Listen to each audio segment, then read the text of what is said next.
We now present short biography of Kim Jong-il, Chapter 5, from January 1990 to June 1994. 3. An outstanding commander. DPRK-US Confrontation. Kim Jong-il led the Korean people and the People's Army wisely to smash the anti-DPRK and anti-socialist movements of the imperialist allied forces, thus staunchly defending the national dignity and sovereignty. After the collapse of socialism in the Soviet Union and other East European countries, the US imperialists became more persistent in their attempts to destroy socialism in the DPRK. With the arrival of 1993, the Korean peninsula became an arena of fierce confrontation between imperialism and socialism.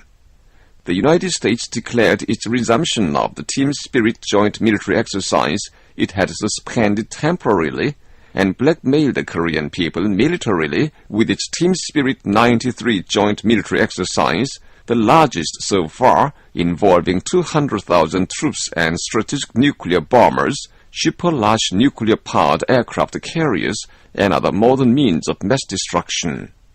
Besides, it raised the phantom of nuclear suspicion, thereby aggravating the situation in Korea all the more. The DPRK had become a party to the Nuclear Non-Proliferation Treaty in December 1985, with the intention of removing the US nuclear blackmail against it and realizing denuclearization on the Korean peninsula. The US imperialists did not cease to threaten the DPRK with nuclear weapons even after the latter's entry into the Non-Proliferation Treaty. Later, the United States declared that it had withdrawn its nuclear weapons from South Korea and would suspend the Team Spirit joint military exercise. The DPRK signed the Safeguards Accord with International Atomic Energy Agency, IAEA, in 1992, and allowed several rounds of ad hoc inspection by the IAEA, which ran rather smoothly. Before its sixth round of inspection, however, the IAEA abruptly asked for special inspection of 2 military sites in this country.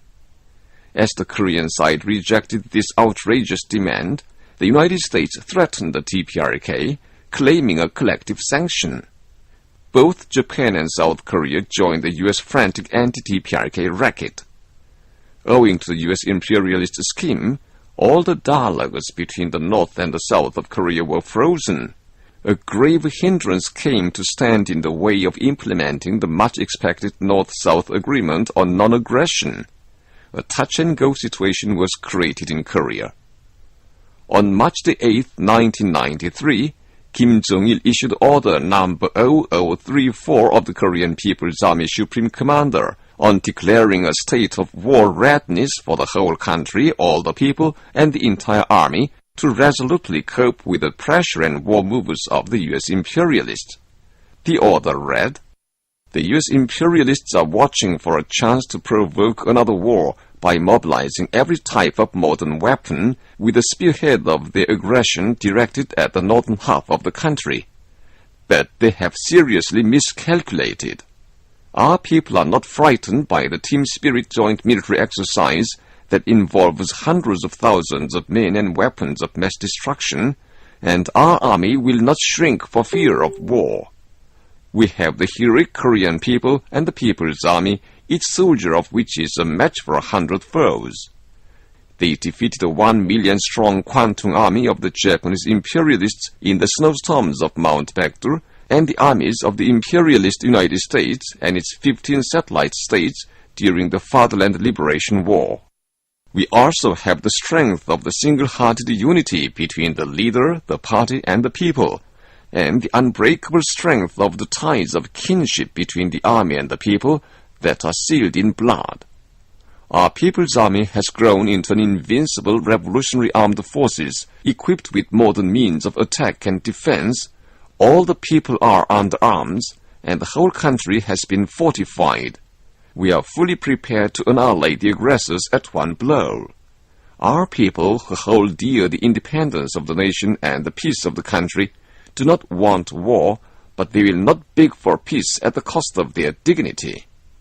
If the US imperialists and the South Korean puppets provoke another war, our people and the People's Army will fight to the death for the sake of the party, the leader, and our style of people-centered socialism that has been achieved at the cost of their blood, and will thus deal a crushing blow to the aggressors and raise the dignity and honor of heroic Korea even further. The enemy must clearly understand that he shall not trample with impunity upon an inch of land or a blade of grass in the DPRK. In view of the grave situation prevailing in our country owing to the schemes of the U.S. imperialists and the South Korean puppets to provoke another war, and as self-defensive measures to safeguard the security of our republic and people, I order the following. 1. The whole country, all the people, and the entire army shall, on March 9, 1993, switch to a state of readiness for war. 2. All the soldiers of the three services of the Korean People's Army, the Land, Naval, and Air Forces, and of the Korean People's Security Forces, and all the members of the Worker Peasant Red Guards and the Young Red Guards, shall display high revolutionary vigilance and closely observe every move by the enemy, and shall be fully ready for action to crush the enemy at a stroke should he attack. 3. All the people shall equip themselves fully with our party's jutsu view on war, and with a hammer or a sickle in one hand and a rifle in the other, produce a great upswing in socialist economic construction. Kim Jong-il, Supreme Commander of the Korean People's Army. The order called forth a stormy response. All the soldiers of the three services of the Korean People's Army, the Land, Naval, and Air Forces, and of the Korean People's Security Forces, and all the members of the Worker Peasant Red Guards and the Young Red Guards, guarded the country on the land, in the sea, and in the air, fully ready for action. All the workers, peasants, and intellectuals turned out to strengthen the People's Army and consolidate the all-people defense system, and effected a revolutionary upswing in socialist construction, holding a hammer or a sickle in one hand and a rifle in the other. A great many young people volunteered to join or rejoin the army. During the days of the state of semi-war, Kim Jong-il was constantly in the operations room, sharply analyzing and sizing up the ever-changing disposition of the enemy troops and the situation on the front line, and commanding the Korean People's Army. He helped the members of the general staff who were working night and day together with him to lead the war to victory without firing a shot. On March 12th, the DPRK government issued a statement on its withdrawal from the Non-Proliferation Treaty to safeguard the independence and supreme interests of the country from the unreasonable demand of the United States and the IAEA for special inspection. This was a just and self-defensive measure against the U.S. imperialist moves to provoke a nuclear war and the unreasonable action taken by the IAEA against the DPRK. Frightened by the stern attitude of the Workers' Party of Korea and the DPRK government, the U.S. imperialists were compelled to announce the suspension of their Team Spirit 93 joint military exercise ahead of schedule, and the IAEA gave up its demand for a special inspection.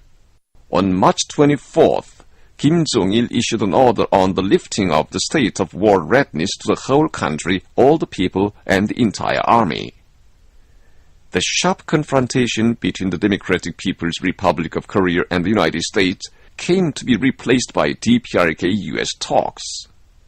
In the talks, the United States stalled for time, putting up preconditions such as the DPRK's acceptance of IAEA inspections and the resumption of talks between the North and the South of Korea.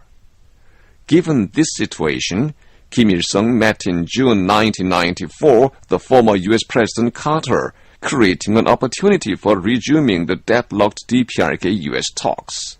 While leading the confrontation with the U.S. imperialists to victory, Kim Jong-il took important measures to ensure lasting peace on the Korean peninsula in accordance with the new situation. The U.S. imperialists had been violating the armistice agreement and destroying armistice supervisory bodies systematically, so creating a dangerous vacuum in security on the Korean peninsula.